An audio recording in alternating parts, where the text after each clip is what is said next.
Welcome to An Aries and Pisces Walk Into a Coffee Shop, the podcast. We're your hosts. I'm Bridget, she, her. And I'm Tiffany, she, her. This is a podcast where two friends let go of perfectionism and talk unedited.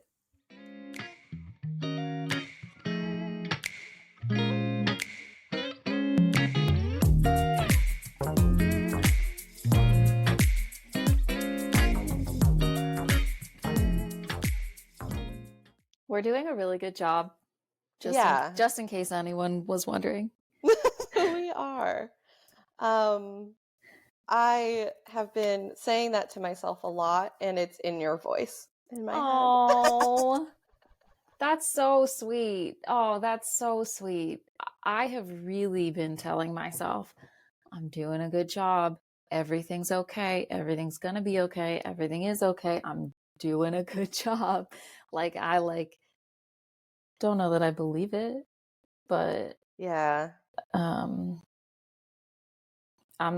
saying it. But it's very sweet to hear that you're saying it in my voice. It wasn't a conscious decision either. Oh. It just happened where I would, because it's not my go-to to tell myself I'm doing a good job. Sometimes I've practiced saying things like, I'm doing this because I'm caring for myself, or like, I love myself, or I deserve to have this kind of care. And then eventually, when things are feeling really frustrating, what would pop in my head is, you're doing a really good job. But it wasn't me saying it. It was your voice just like popping in my head, being like, yeah, you're doing a good job. And that's been very supportive and sweet. And I'm lucky that I have other people in my life to also reflect when I'm doing a good job, because I think we've talked about this before, where it's like, even when you are doing a good job, it's like the goalpost move. So you're doing A, B, and C, but there's this nagging voice in my head that says, well, that's the bare minimum though. You could be doing X, Y, and Z, and you should be. And so I've had other adults in my life be like, the bare minimum that you were talking about, that's actually a lot. Because there are people in the world that struggle so much that they're not doing the feeding and the washing and the making appointments and then actually showing up to them. And I'm like, oh yeah, that's right. Those things are hard. And some people can't do it. So I should be not discounting that I am doing those things. Yeah. That matters. Fucking hell. I get that reminder all the time in therapy. Thank goodness we're therapists, right? I know, right? And actually, the last adult that gave me that affirmation works as a therapist. So, she knows how to speak to me, because she's just like, I'm in a unique position that I actually work with people that also struggle with these things, and let me reflect back to you. You're doing a good job. And I'm like, oh, thank God. Yeah. Didn't need to hear that. Shit. Real quick here, can you show me your shirt there? Oh, yeah. I'd love to see this full illustration. Yes, let me just adjust a little bit. Okay, there we are. Very nice. There she is. Big fan. This was I think a birthday gift from Sam. Pretty sure it was a birthday. You get the best gifts. Like, people get you the best gifts. Yeah. I almost lost you. Wow. Did you see? Yeah. My reflexes, sharp. Like a cat. Thank you. Yeah, I'm really blessed. I know a lot of really incredible gift givers. And it's so funny, because when I compliment the people in my life about the gifts that they give me, a lot of times they'll just tell me I'm easy to buy for, as if it's something I'm doing, and they're not. Isn't that like funny? But they're like, oh no, it's not me, it's you. Wow, okay. I'm gonna have to think about that. I think I'm so impressed by gift giving. I'm very impressed by your gift giving. You have given me some absolute, just amazing gifts, and gift giving is not my love language. It's hard for me. And so I'm very impressed Thank by you other people. so much. Like, I'm blushing. Like, I hurt because I'm super insecure about gift giving. Because I don't feel like it same. comes naturally to me Yeah. either. And I try really hard. And so that it lands makes me feel because I get stressed out about it because I don't feel confident in that language. Yeah. Isn't that wild? Yeah, I also don't feel confident in it, and I want to give people gifts all the time. It's something Same. that I want to do, and I feel like I just can't figure it out. Mm-hmm. I feel that way too. And so maybe the reframe is maybe you can figure it out. You're just telling yourself you can't because you just told me that I've given you incredible gifts. And I guarantee I have been stressed out and not sure about almost every gift I've ever given. Hey, do you remember that one Christmas when we both gave each other the same exact book by a Loke?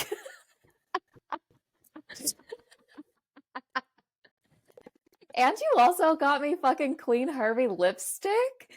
Like, what could be better than that? All right. I think that might have been the one time where I wasn't super insecure because we've talked about Alok enough that I think I felt pretty good about that one. But I don't know if I'm projecting this or if this was an actual thought I had at the time where I wasn't sure if you already had it. Yeah, I think that's what you said. And I was like, no, I didn't. I was like, I had it in my possession about to give it to you, but I didn't have it for myself. And also, like, for you, like, sometimes I'm not sure what is something you'll want to have and keep. I must be the hardest person to buy shit for. Like, if Yeah, someone so wants like to buy something for me, like, that's why, like, yeah. the book felt a little risky because I was like, well, maybe it's just like having read, but then this is how I justified it and like pushed through and gave it to you anyway because I had a couple of different thoughts. One thought was, well, a book by Alok is a gift that keeps on giving because you can keep on returning to it. Or if you decided, okay, I read this and I don't need to have it, my thought was you could just pay it forward to someone else. Yeah, And that's also absolutely. really nice. And so I got it because of that. Hang on one second. Of course. Okay. Better? I must have so it's the cold season. I get extremely dry skin, especially in my nose. And I think I touched something with my nose ring and then it was bleeding.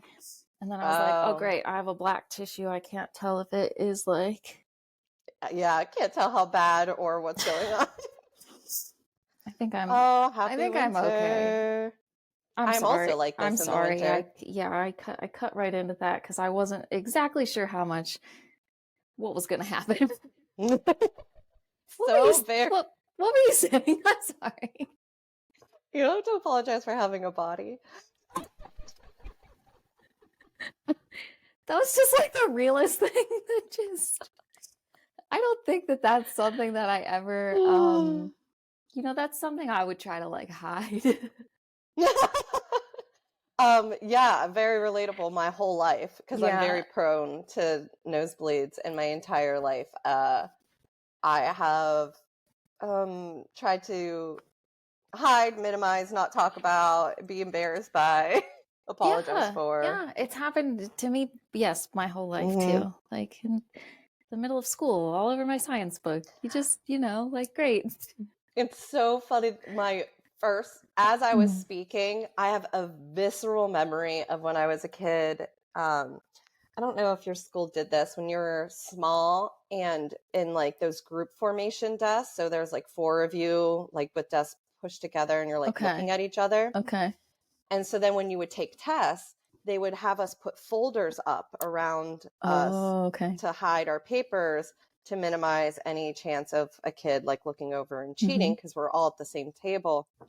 And I have a vivid memory of in the middle of a test, basically what happened to you happened to me as a kid where it's just it's cold season. I'm all dehydrated because we also weren't allowed to have water at our desk back then. What the fuck? because it would be a distraction or we would make a mess or whatever. And I remember having like what I thought was a runny nose and like wiping and like reaching for tissues at the same time and then looking down and it's just like blood everywhere and like I was so embarrassed and like trying to hide it and doing a pretty good job because we were in the folders, but like it was getting all over my chest and on my hands, and then I'm like rummaging around, and then I got really stressed that I was going to get accused of cheating because I was trying to find the more tissues. And I don't remember what happened like after that. Obviously someone had to have cleaned me up because it was everywhere, but it was, I guess, so traumatic I blocked it out. I just remember the initial like embarrassment and panic. And then I have a vague, I don't know if it happened this time or it just was a thing that happened to me multiple times where then because kids are assholes, I would get accused of picking my nose all the time because if my nose was bleeding, that obviously meant that I was picking that's my what nose. you were doing. And so I got bullied a lot as a kid. God damn it. A long way to put that. As if bleeding from the face in public isn't bad enough. Right.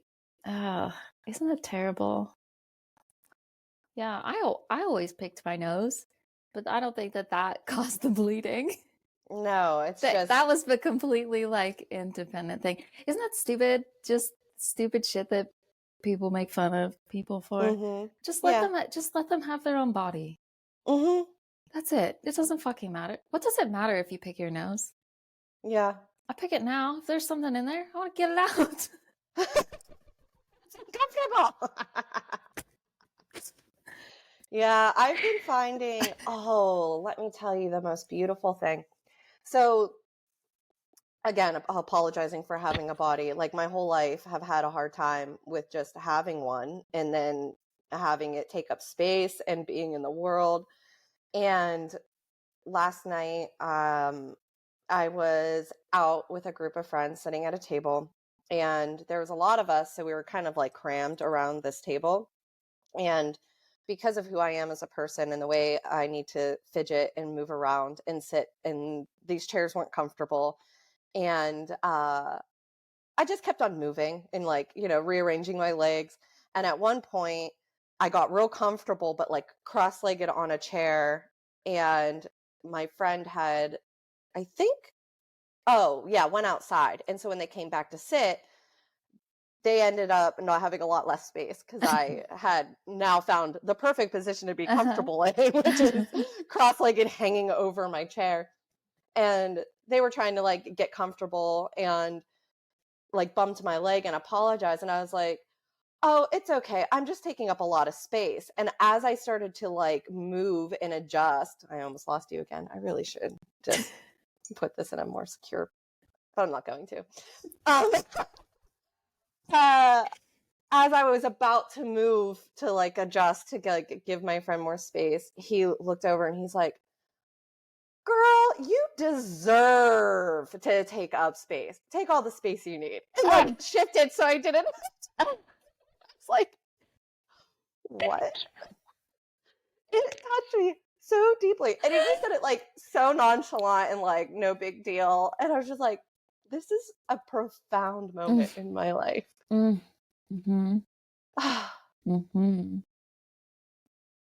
be seen and given permission and like, and of course you should take up space. Yeah. What a beautiful gift to give to somebody. Ooh, that is very nice.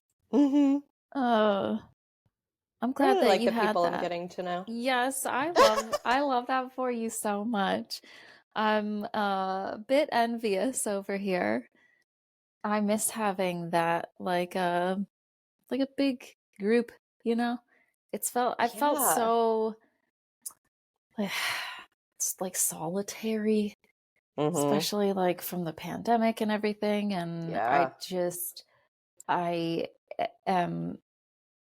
think that I hadn't realized how much I really hadn't even just gone out to like experience the public.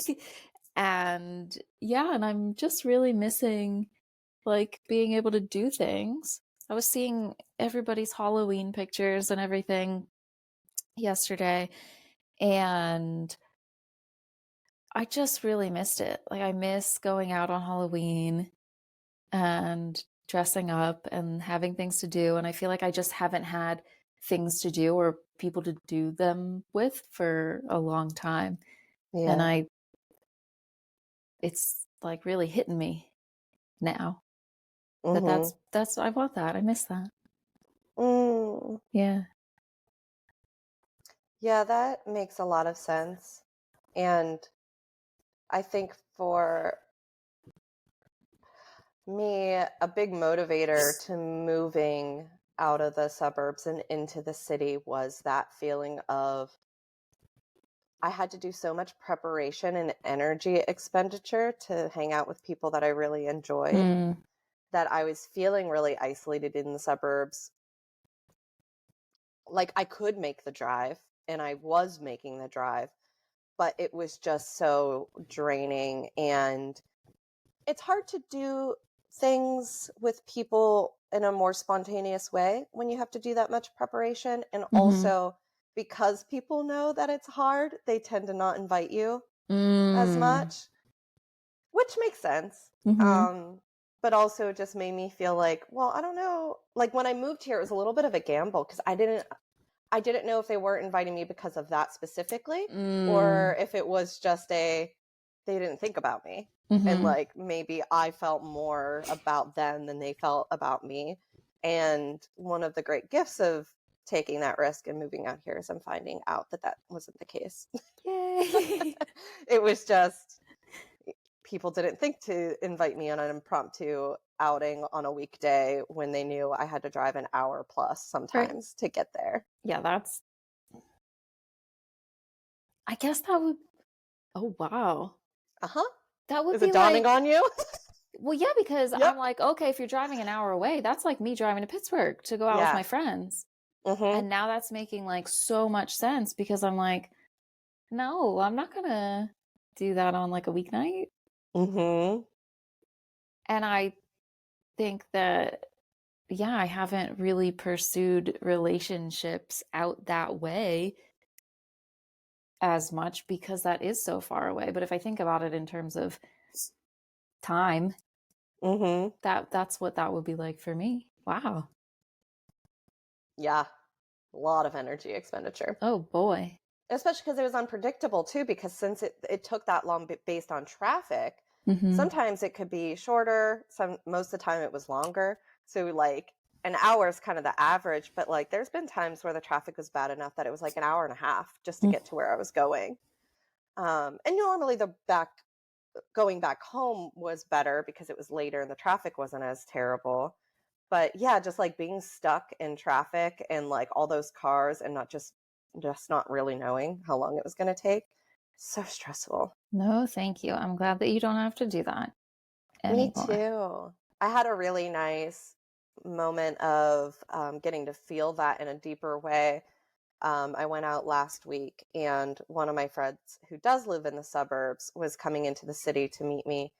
And for me, the drive was 20 minutes. And she messaged, she was like, I'm so sorry. I'm just going to have to meet you at the event. Like, I'm not going to have time to get dinner. Traffic's so bad right now. Mm. And I looked at the map and it was an hour and a half for her to get Ew. to where I was going, which was only 20 minutes now that I live here. And I was Mm-hmm. like, oh, That was right. you. This feels so much better being here. Yeah, I love that for you. Thank you.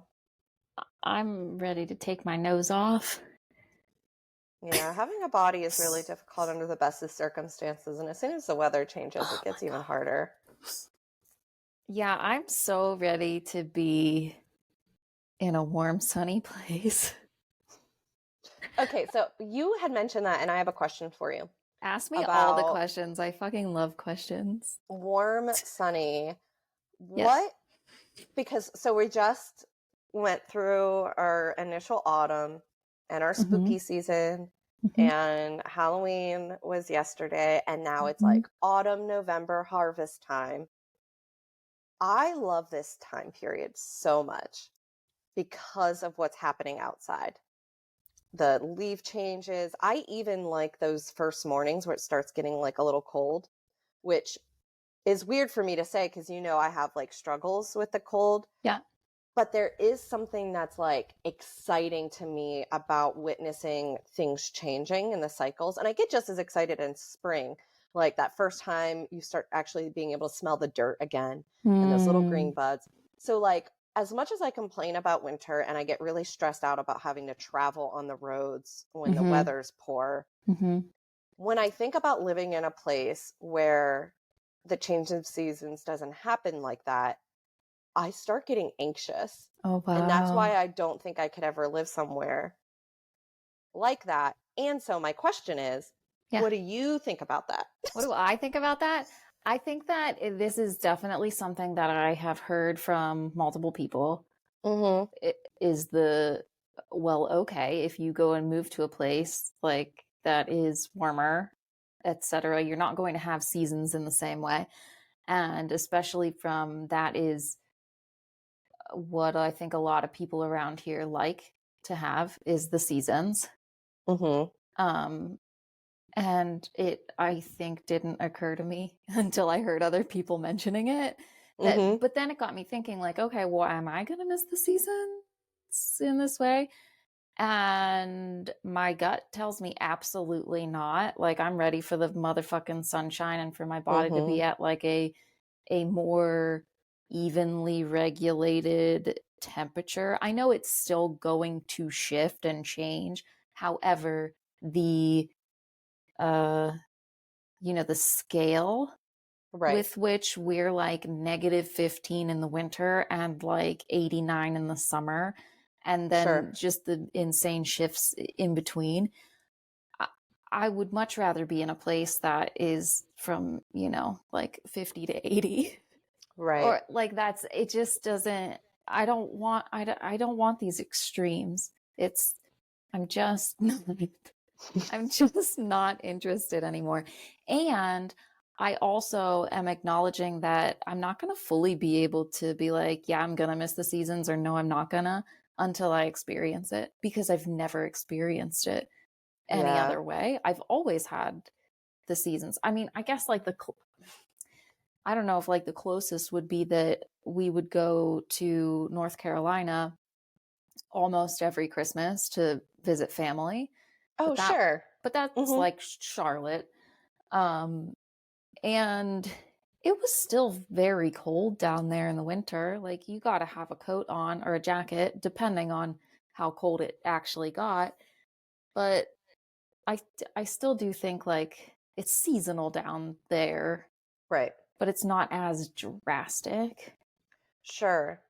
Yeah, I actually had that thought the other day when we were messaging and you said something about the temperature and being ready to move somewhere warm and sunny. My first instinct was to be like, I wonder what the temperature in Asheville is right now. And I looked it up and it was high 40s. No, because we went beginning of 2020, we did a family trip in the fucking like mountains near Asheville or somewhere close to there. It was so fucking cold and it We were in the snowed, mountains. and I was like, this is I'm not a mountains or woods, like, no thank you. Yeah, because when you said warm and sunny, I was like, well, what's just further south but still like near where you're at? Right. And that Asheville's the first thing that popped in my head because I visited there and I know it's beautiful. And as soon as I looked and I was like, oh, it's high 40s. And then I was like, well, and it's in the mountains. And I was like, that's not not a stepping stone either. You have That's to go not further. what I'm looking for. No, and I mean, I have considered like the Charlotte area because I have a bunch of family down there. Yeah. I've also considered Atlanta. I have family there. But I really want to be at the fucking beach. Yeah. And I'm fairly certain and convinced that it's not the East Coast beach. Yeah. Because I've been to enough of East Coast beach and it's just not the vibe. It's not what you want, no. No, it's not. It's not what I want. So, yeah, I was very highly considering moving to Pittsburgh as a stepping stone to like Mm-hmm. getting to a really cool city, checking it out, vibing it out. We really like Pittsburgh. That sounded very cool and exciting in my brain. But now I'm back to, I just want to be Well, winter came for warm as, you. yeah. Because when you were thinking about Pittsburgh, you were still in summertime. Yeah. I still think it's a good idea, but I also see what you're saying. And that's why I asked about like what you're thinking about that, because yes, I have my own hangups about the changing weather and the extremes, but I also know some things about myself. Like, yeah, I've never lived anywhere without seasons either, but I know that the way I have enjoyed them is something I would miss, in the same way that when I moved to Indiana, it took me a minute to figure it out, but I'm not a flatlands kind of gal.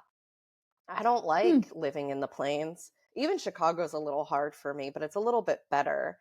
Um, but in Indiana, like the way that the land just sprawled forever was genuinely unsettling to me. Like, it took me a while to like get used to it. Interesting. I don't even think I can picture what you're talking about. I don't even know. Like, just so it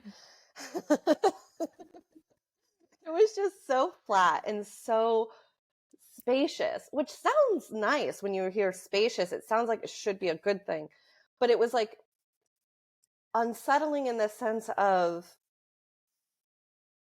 I would easily get turned around and everything looked the same, because no Hmm. matter like where you're looking on the horizon, it's just land and horizon. So there's like no real point of reference, and that felt weird. And there would be times, which I did learn to appreciate this, but it was unsettling to me at first, where you would be driving down a road and you would look to your right and it would be blue skies, sunny, beautiful. And you would look to your left and it would be black.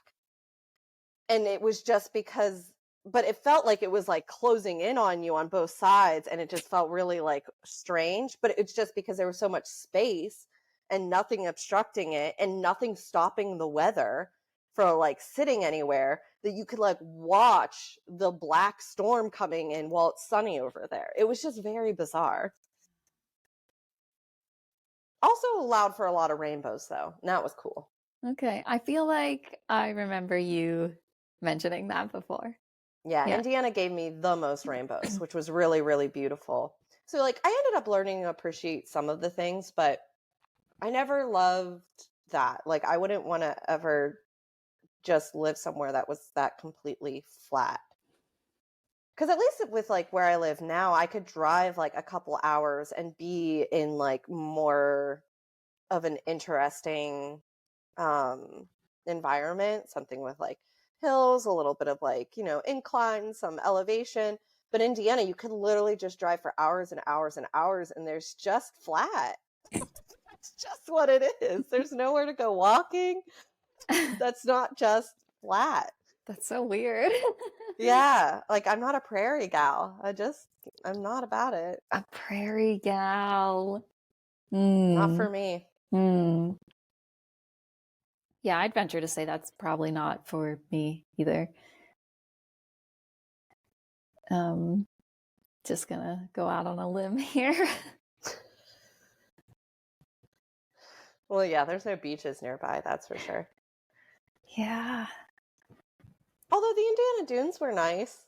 I mean, lake, but that was a good excursion, but not the same. Yeah, people have asked me about going to local beaches here if I indulge in that. And I only have like a couple times, but it was with Christy, who is just Mm. super adventurous and great at planning things. And I need someone like that in my life to get me to actually do, like, to be able to go and do the things and be at the places.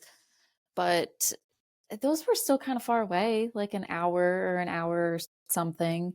away. And that to me just doesn't, I'm just not thinking about that I want to be in a car for that long when I want So to go somewhere. when And you sorry, go ahead. no, I was just going to say that I guess it just wasn't also the ideal beach setup. Like when I'm going to fucking Lake Erie, like I want to go to the coast. I want to go to the ocean. Like I want it, and I want it to be a bit warmer, sunnier. So when you project yourself into the future living somewhere warm and sunny, are you like living right next to the beach, like walking distance? Or is it, oh, an hour drive would be worth it if it was sunny ocean beach?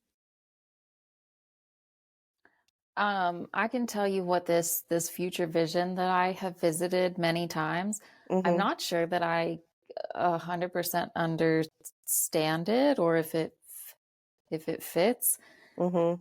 but what it looks like in my mind is that I am either in like a home unit thing that is either with some other like homes or more closely in like a city capacity, but it's like you can see the beach like some ways. I could just drive there. I could see it.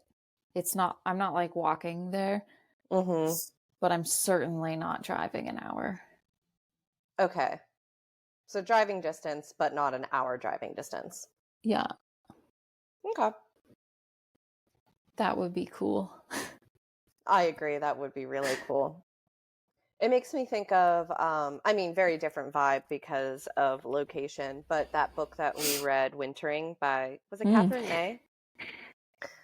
Maybe. I think. And she lived near the Yeah. coast. Cold. Obviously, Cold. yeah, because of location, it was a wintry walk on the beach. But that's like immediately like where my mind casted to of like, even as she was describing how cold it was, I still had the thought, how amazing would it be though, just to be like, all right, I'm leaving my house and now I'm walking next to the ocean. Like Yeah. that just, wow. People live like that. Yeah, and I am more thinking about that like winter on a beach, not necessarily it's hot on the beach, but like maybe you go and you're still bundled up, especially as I'm following Erica's moving journey. And I just completely blown away and inspired by it. And all Yeah. these pictures of them just like, okay, we're going on our daily walk on the beach. They're all bundled up because they're up north and it's got to be cold, right? So they're all like bundled up, but I'm like, okay, so I'm thinking of my practices that I have now. I Yeah. go for a walk almost every day, even in the winter. And I'm completely bundled up. I have to be in order to do it. But yeah, what if instead of walking around a boring ass neighborhood, I was walking on the beach? Like, so I feel like even if, I don't know if this is like toying around in here with that I don't need to be in a place that is warm and sunny all of the time. But if I'm in a place that is warmer and sunnier and I'm in a location that I really enjoy. Yeah. Yeah, that makes sense to me. That maybe I wouldn't hate the cold as much. Or at least it would be easier to deal with. Perhaps. I think that the cold would be easier to deal with if it didn't get as cold as it does here. Yeah. And it is really hard when, like you said, it's the extremes and it's just up and down. Like, what did I text you? Last week I was sitting on a patio drinking a beer. And then this week I'm like freezing, it's snowing. Yeah. Just 1 week ago. It's very confusing for the system, I think. It's very confusing. Which makes me laugh sometimes when I consider just the ancestors of the human race, because like humans have lived in this environment, and like thinking about that with all of our modern conveniences and how hard it is, and then stripping away one by one all of those conveniences, I'm like, we really needed that community, huh? Like, what would it just blows my mind that people survive for so long in environments like this. But I'm coming from it from like, our societal perspective, which is very solitary, um, not very village oriented, but it does make me appreciate the human race in a different way when I consider how much we have to go through for us to exist.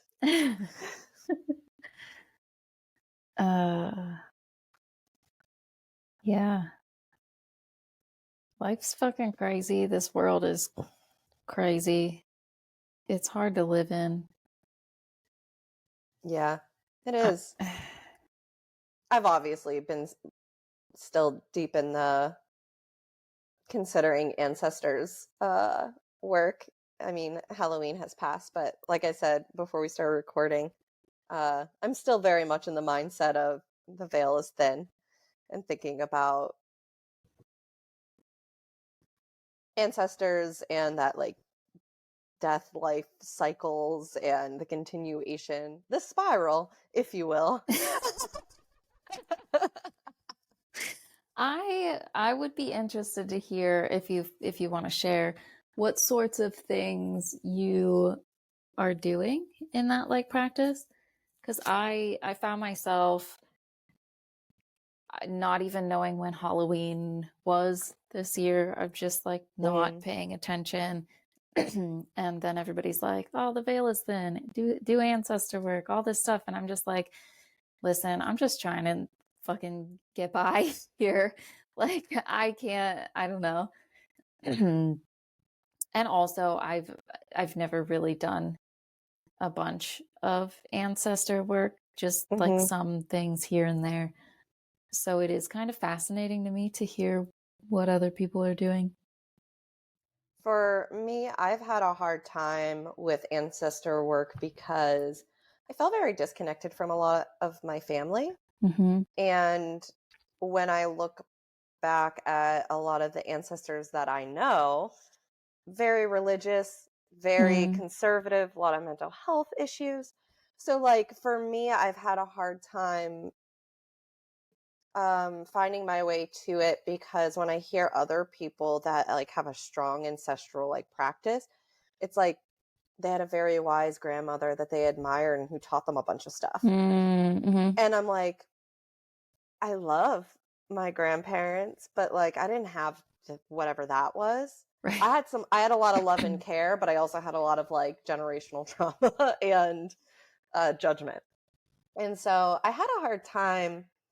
And then I don't know how many years ago, handful of years, I kind of found my way to ancestor work by basically what I just said, kind of considering all the effort and resilience that had to have happened for all of those generations to then for me to exist as I do. And that was kind of my way in to kind of make it a little less personal, ironically, where I'm just like, oh, that's just kind of fascinating to think about all of the effort and resilience and love and like determination that all of those generations of people had to go through for me to exist.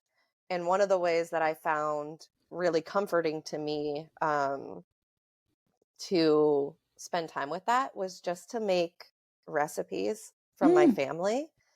Or one of the other things that I started doing was not just recipes like that, like my family made, but kind of researching different regions that different ancestors would be from, and then trying to make those recipes.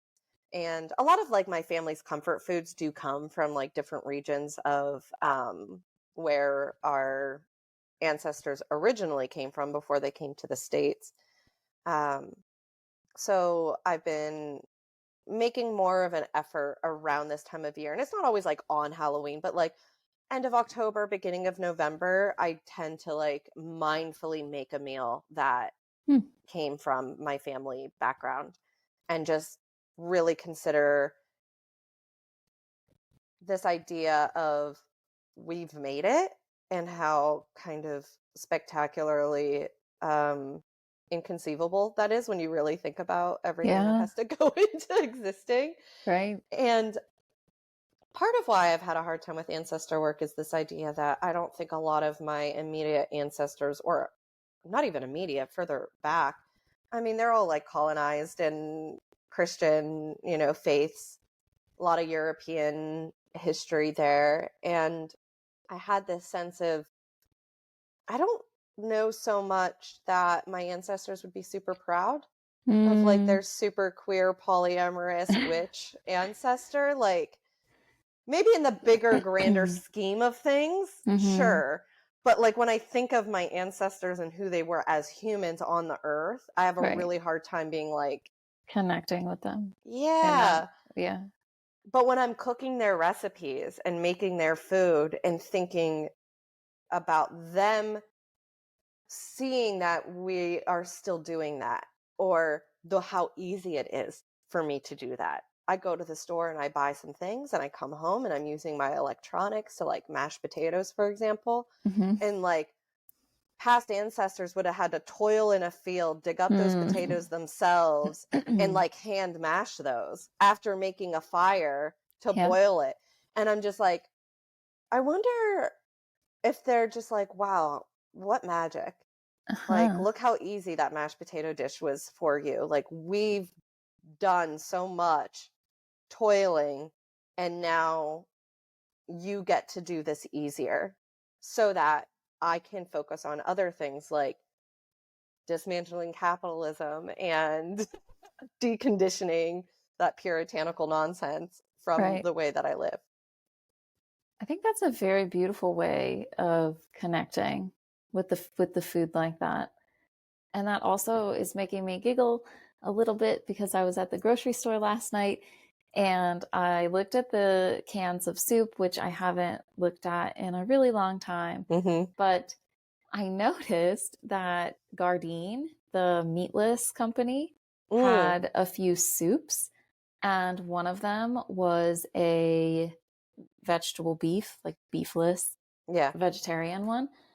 And that is one of our, I guess, like our families, some of our dinners that would be comfort foods were very centered around meat and potatoes and vegetables and like the meat and the gravy and things like that. So a beef stew to me is just like, holy shit, absolutely yes. I haven't had a beef stew in so many years, and I'm not huge on like meat substitutes. There are a few that I'm okay with. So I am not 100% sure how I'm going to feel about this soup. However, I find that it is very funny that we're having this conversation here today. I literally saw it out of who knows why I decided, right, on Halloween to like walk down that aisle and look and then see that and choose it. And I'm like, somebody in there, like somebody in there talking to me. Aww. Yeah, that is a very lovely synchronicity. So that feels even more special now that we talked about that. I had something else that I was gonna. Oh, I have read about ancestor work or some. I had probably a blog post or a newsletter. I don't remember who wrote it, but about if you don't necessarily resonate with your direct bloodline ancestors in that way, but of the way that they look at ancestor work is much more broad. Oh, yes, I do this as well. Okay, because that really, for me, I mean, because this is also, I just don't really resonate with ancestor work in that a lot of the ways that you just described. And so learning that people are doing it in these other ways, connecting with different kinds of ancestors, whether it's your queer ancestors or whether, in whatever kind of group or whoever you're connecting with, I think that's a really cool way to think about it. I love that too. And I never thought of it as ancestor work, but I did do things in the past. I mean, I didn't think about it as ancestor work, but I thought about things as like lineages or inspiration. So, like artists that really resonated with me that felt like they were somehow part of my kin. Mm.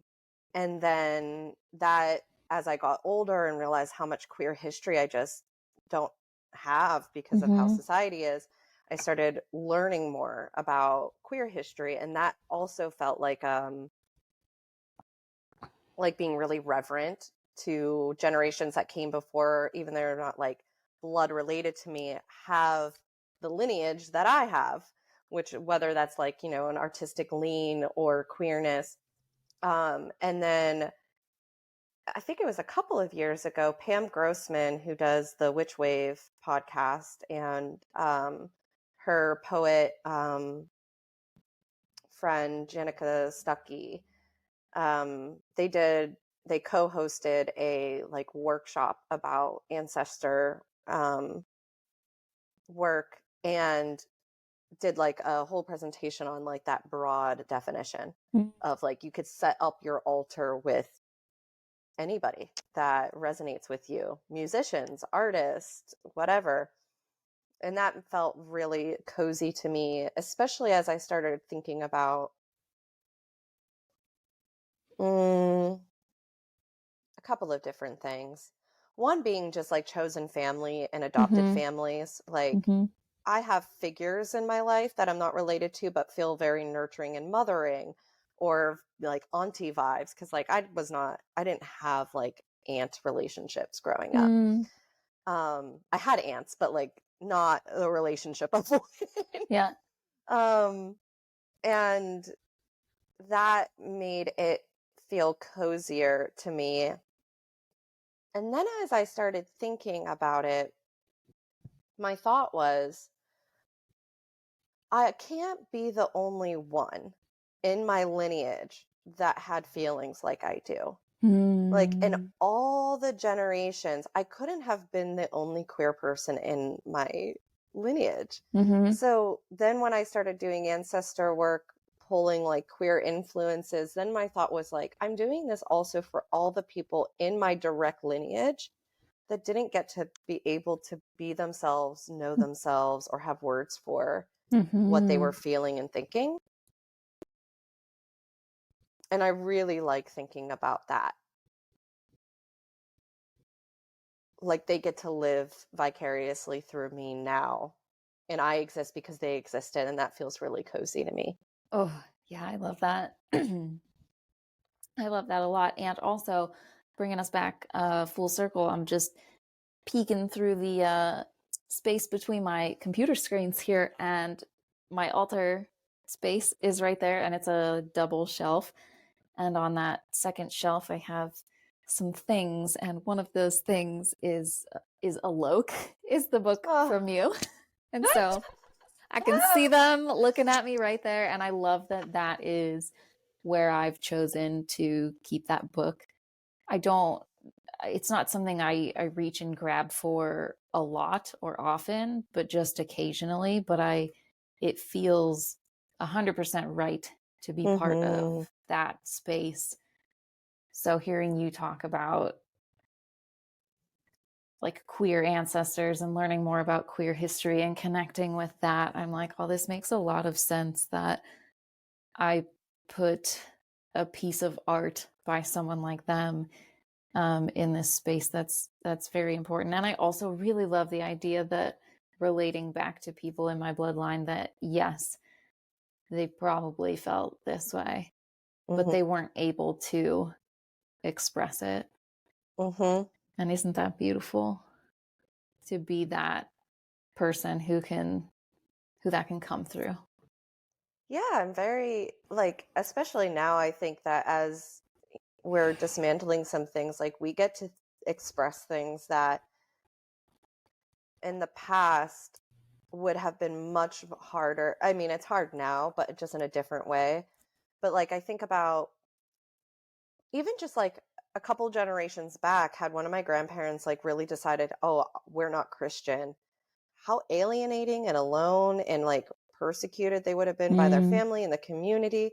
And I get to be like an out and loud witch, and my family loves me, and like my niece is asking about tarot and she's dabbling. And just a couple of generations back, like it just would have been so much harder.